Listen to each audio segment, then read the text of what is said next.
Hey you and welcome to my channel. My name is Tina and my aim is to improve your drawings just like others have done for me when I just started out. In today's video I'm going to walk you through how I go about drawing a giant panda's eyes with limited supplies.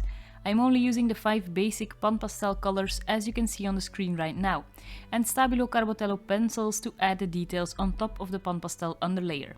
I chose this subject because it's something that a lot of beginners struggle with, and that is black and white fur. So why not combine the two and make it a little less complicated using basic supplies? Let's get on with this one. A quick side note here, I'm recording a tutorial on my new creative station for the first time here, so I'm really excited.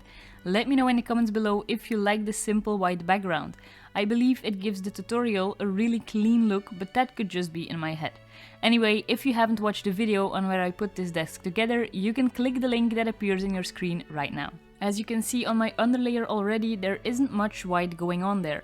I used the color picker tool to get a better idea of which colors are in the white fur, because white reflects everything around it.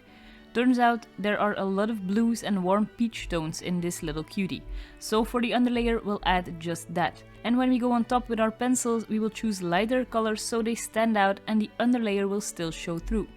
For the black I'm using a mix of blue, red and black so that I get a really dark purple color. This is because the black fur reflects some colors from the surroundings as well. You can mix in blue for this or purple. They both look very natural, the only difference is that the purple color will give it a more warm feel, whereas the blue will give it a colder feel. After the underlayer is done, I'm going to start with the eyes to get some life in our drawing. And when the eyes are in place, it's easier to judge your other values as well. So starting with the eye color here, which is brown, mixing in some black to get it a little darker, and for the pupil as well. And the skin surrounding the eye reflects a lot of light, so we'll give that a much lighter color, which is the light grey in this case. We'll still glaze some other colors on top of this as we go along. For the eye on the right side, we'll just repeat this process but keep it darker, since the left eye is reflecting some light where the right eye isn't. This comes through in the reflection on the eyes as well. On the left it's a lot bigger than on the right.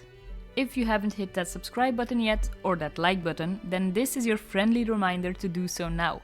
You are helping my channel a lot by doing this, as it helps me reach new people here.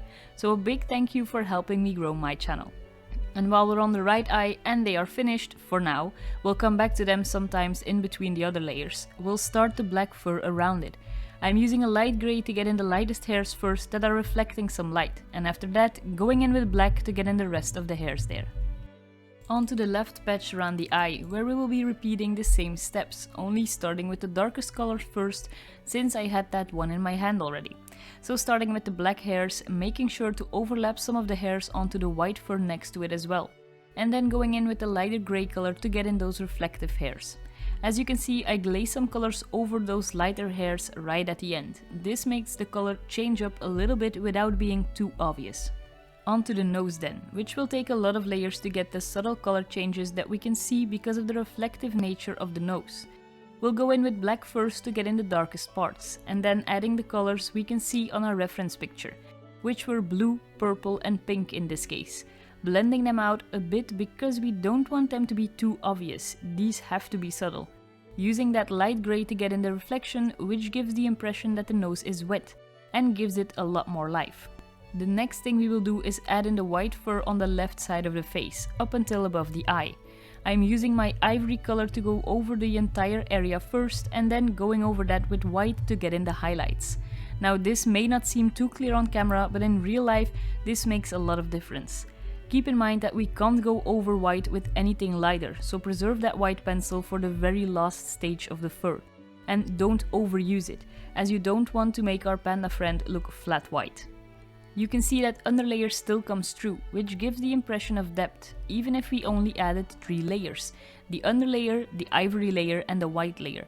That's why your underlayer is so important to get right. It makes everything else that goes on top so much easier. On the bridge of the nose I start with adding some dark grey lines where the fur spreads out from the middle. This will give the impression of skin showing through because the hairs spread out from that point. Notice that I'm using a bluish grey for the fur going on top of this part of the face. On my reference picture, this middle part of the face is way cooler than the sides, so we use cooler colors to mimic this. I will go over this part with white on the end, but for now, onto the right side of the face first. I start exactly the same as we did on the left side, with that ivory color getting in all of those hairs. Make sure to change up your strokes for this so that it doesn't seem robotic. If you change up the direction and length of those hairs, it will look a lot more realistic than if you were to use the same length and direction for every single hair. After that, I'm going over with the white color again to get in the highlights. Of course, I go over every layer lightly with my hand to soften the strokes. You all know that I prefer that soft look already by now. And as I said before, I'm going over the middle part of the face again here. I use a lighter color gray first. This acts as a highlight already. After I covered the entire area with that lighter gray, I go over it one more time with my white for the brightest highlights. And when this is finished, all there is left to do is go over the entire drawing one more time to get in those final details and colors just right before I can call this one finished. I hope this one was helpful for you if you are struggling with getting that white and black fur to pop. The key really is to use a lot of different colors, as you can see I have done. And most importantly, to get color in your underlayer. Thank you for watching. I hope you enjoyed this video. If you did, make sure to give it a thumbs up. And I also have a lot of other videos on my channel that might interest you. So definitely check them out. Next Friday, I'll be back with another video. See you then, and in the meantime, I hope you have a great week.